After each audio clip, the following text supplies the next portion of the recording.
Le diable ne veut pas que tu crois. The devil does not want you to believe. Le diable ne veut pas que tu crois. That's why he deceives you, deceives you, C'est pour deceives you. cela qu'il te trompe, il te trompe, il And te says, trompe, don't il te believe trompe. yet, don't get. Et il dit non, ne crois pas encore, ne crois pas encore. Wait, you believe later on Attends, tu croiras plus tard. until he takes you to. Car ce qui t'emporte chez lui.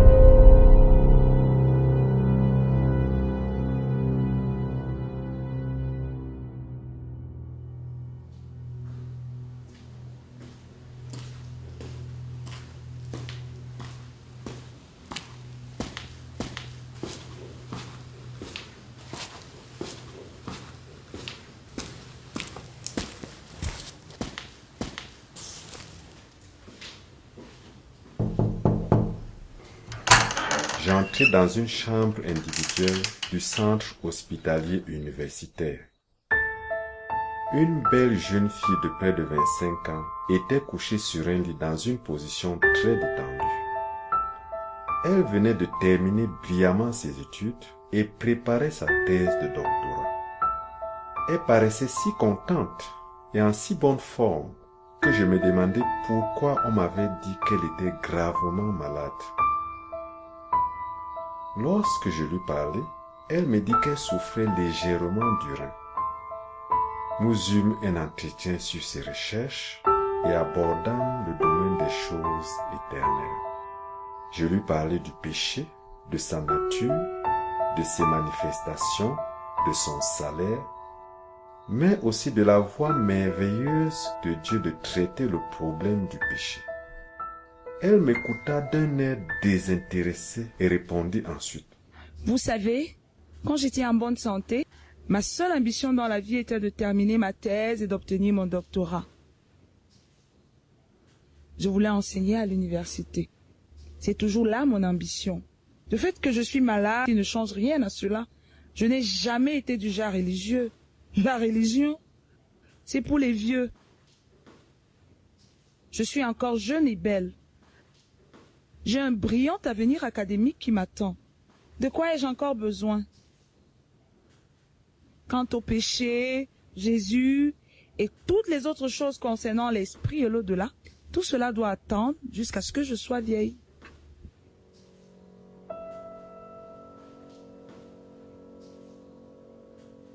Quand j'ai quitté l'hôpital ce jour-là, je me rendis à une librairie chrétienne où j'achetais un livre intitulé « Jésus est vivant ». J'avais l'intention de lui apporter ce livre le lendemain, mais ce même soir, je fus appelé à une conférence chrétienne où je passais une semaine. À mon retour, je me dépêchai à l'hôpital avec le livre que j'avais acheté pour cette jeune fille. Lorsque j'entrai dans sa chambre, je fus choqué. Sa santé s'était rapidement détériorée depuis ma dernière visite.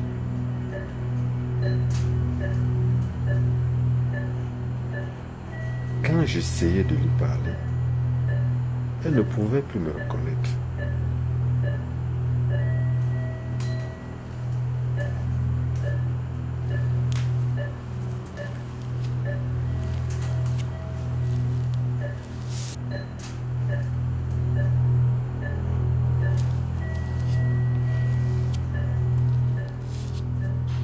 Deux jours plus tard, on entendit l'annonce de son décès.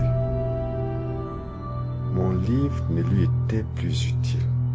C'était trop tard pour qu'elle le lise, trop tard pour qu'elle se repente et pour qu'elle soit sauvée. Elle mourut sans avoir accompli son unique ambition et pire encore, sans être préparée à rencontrer Dieu. Elle mourut sans avoir obtenu le pardon de ses péchés, sans avoir établi le pont sur le gouffre du péché qui la séparait de Dieu. Elle mourut dans son péché pour rencontrer le Seigneur Jésus comme juge et pour avoir le lac de feu comme sa demeure éternelle.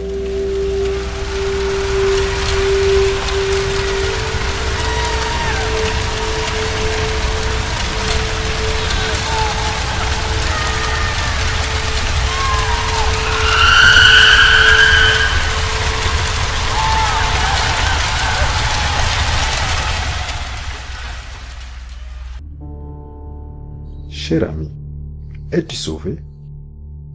As-tu obtenu le pardon de tes péchés? Connais-tu le Seigneur Jésus comme ton Sauveur et Seigneur? Es-tu prêt à mourir? Es-tu prêt à rencontrer Dieu? Tu pourrais répondre comme cette jeune fille, que tu as toute la vie devant toi, que tu veux d'abord jouir des plaisirs éphémères du péché et que lorsque tu seras plus âgé, tu te repentiras. Tout cela semble bon, mais es-tu sûr de vivre jusqu'à la vieillesse? Qu'en serait-il si la mort venait plus tôt que tu ne t'y attends? Tous les hommes de tous les âges, d'un an à 100 ans, ne meurent-ils pas? Les jeunes sont-ils dispensés de la mort? Tu peux mourir soit d'une crise cardiaque, soit d'un accident de voiture, soit d'un millier d'autres causes. Si tu es honnête, tu reconnaîtras qu'il n'y a aucune garantie que tu vivras jusqu'à l'âge mûr, comme tu l'espères. Tu es engagé à acquérir toute la richesse, l'éducation et le prestige du monde. D'innombrables femmes et hommes t'admirent. Mais qu'en est-il de ton âme? La Bible dit que l'âme qui pêche périra éternellement. Peux-tu supporter la perdition éternelle? As-tu évalué ce que tu perdrais si tu mourais dans ton péché? Et si tu étais séparé de Dieu pour tout le temps et pour l'éternité? Cela ne te gêne-t-il pas que si tu continues à mener ta vie comme tu la mènes maintenant, tu es dans la pire des situations dans laquelle un être humain peut se trouver devant Dieu? Si tu as un cerveau et si tu peux réfléchir, tu devrais agir tout de suite.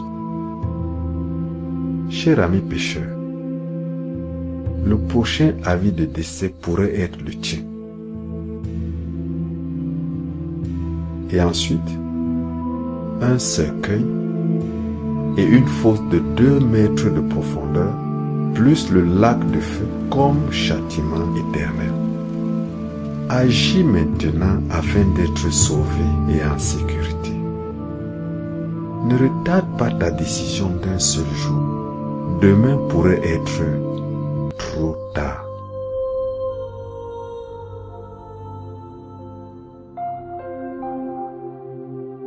Tu peux recevoir le Seigneur Jésus maintenant en réagissant comme suit.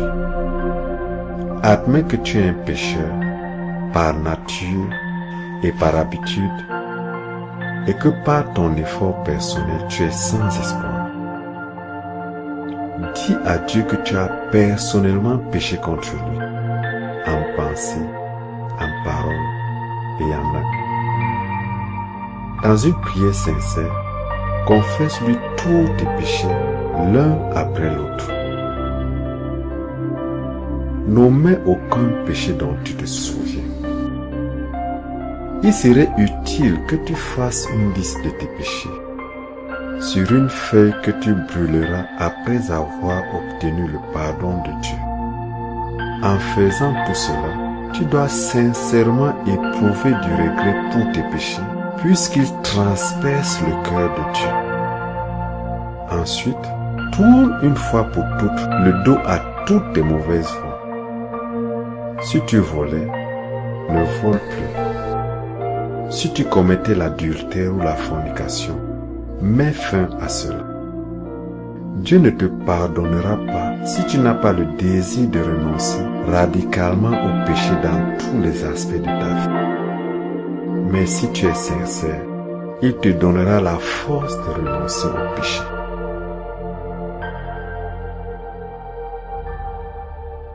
Crois que Jésus-Christ, qui est le Fils de Dieu, est l'unique chemin, l'unique vérité et l'unique vie. Jésus a dit, « Je suis le chemin, la vérité et la vie.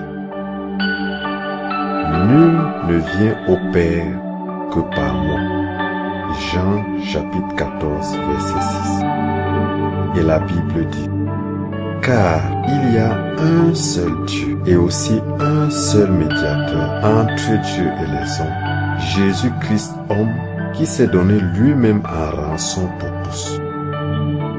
1 Timothée chapitre 2, versets 5 à 6. Si tu crois cela, tu rejetteras aussi tout autre système ou philosophie qui prétend qu'un homme puisse être réconcilié avec Dieu en dehors d'une relation personnelle avec Jésus-Christ. Si tu crois en Jésus-Christ, tu voudras le recevoir. À tous ceux qui l'ont reçu, à ceux qui croient en son nom, il a donné le pouvoir de devenir enfants de Dieu. Jean chapitre 1, verset 12. Mais, considérez le prix à payer pour le suivre. Jésus a dit que tous ceux qui veulent le suivre doivent renoncer à eux-mêmes. Cette renonciation implique la renonciation aux intérêts égoïstes, qu'ils soient financiers, sociaux, etc. Il veut aussi que ses disciples prennent leur croix et le suivent. Es-tu prêt à abandonner chaque jour tes intérêts personnels pour ceux de Christ? Es-tu prêt à te laisser conduire dans de nouvelles directions par lui? Es-tu disposé à souffrir et à mourir pour lui si c'est nécessaire? Jésus a dit, « Ne croyez pas que je sois venu apporter la paix sur la terre. Je ne suis pas venu apporter la paix, mais l'épée. Et l'homme aura pour ennemi les gens de sa maison. Celui qui aime son père ou sa mère plus que moi n'est pas digne de moi. Et celui qui aime son fils ou sa fille plus que moi n'est pas digne de moi. Celui qui ne prend pas sa croix et ne me suit pas n'est pas digne de moi. Matthieu chapitre 10, versets 34 à 38. Cela est bien coûteux, mais les dons de Dieu tels que la paix, la joie, la vie éternelle, etc. sont beaucoup plus importants que tout ce que cela pourrait te coûter. Tu as tout intérêt à choisir Jésus. Jésus n'aura rien à faire avec des gens au cœur divisé. Il exige un engagement total. Il ne recevra que ceux qui sont prêts à le suivre à n'importe quel prix et ne pardonnera qu'à ceux-là seuls. Pense-y et considère ce que cela te coûte de le suivre. Si tu es décidé à le suivre à tout prix, alors tu as quelque chose à faire. Invite Jésus à entrer dans ton cœur et dans ta vie. Il dit, « Voici, je me tiens à la porte et je frappe. Si quelqu'un entend ma voix et ouvre la porte de son cœur et de sa vie, j'entrerai chez lui, je souperai avec lui et lui avec moi. » Apocalypse chapitre 3, verset 20. Ne voudrais-tu pas faire une prière comme la suivante ou bien une autre selon l'inspiration du Saint-Esprit? Prie après moi s'il te plaît. Seigneur Jésus, j'ai péché en pensée, en parole et en acte. Selon ton juste jugement, je mérite la mort éternelle dans le lac de feu. Toutefois, tu es mort sur la croix afin que je ne périsse point, mais que j'aie la vie éternelle. Je me repens de mon péché et renonce à toutes mes mauvaises voies et à toutes mes mauvaises habitudes. J'abandonne tout cela, ainsi que tout ce qui m'apportait du gain et du plaisir. Lave-moi dans ton précieux sang et reçois-moi comme ton enfant. Viens dans mon cœur maintenant et sois mon sauveur et mon Seigneur. Remplis-moi maintenant à débordement du Saint-Esprit et que son fruit et ses dons se manifestent dans ma vie dès à présent. Je te remercie parce que tu as écouté ma prière et tu m'as accordé toutes mes demandes. Gloire soit à ton Saint-Nom. Amen. Si tu as fait cette prière sincèrement, alors Jésus t'a pardonné et a fait de toi, à l'instant même, un enfant de Dieu. Il a effacé tous tes péchés et tu es devant lui maintenant comme si tu n'avais jamais péché. Hébreux chapitre 10, versets 16 à 17. Tu as la vie éternelle. 1 Jean chapitre 5, versets 11 à 13. Tu es né de nouveau. Tu es une créature entièrement nouvelle et le passé a disparu. 2 Corinthiens chapitre 5, verset 17. Tu es sauvé. Romains chapitre 10, verset 9 à 10. Réjouis-toi dans ta nouvelle position devant Dieu. Remercie-le pour son merveilleux amour, pardon, salut, etc. Commence tout de suite à parler aux autres de ta nouvelle vie en Jésus. Que Dieu te bénisse.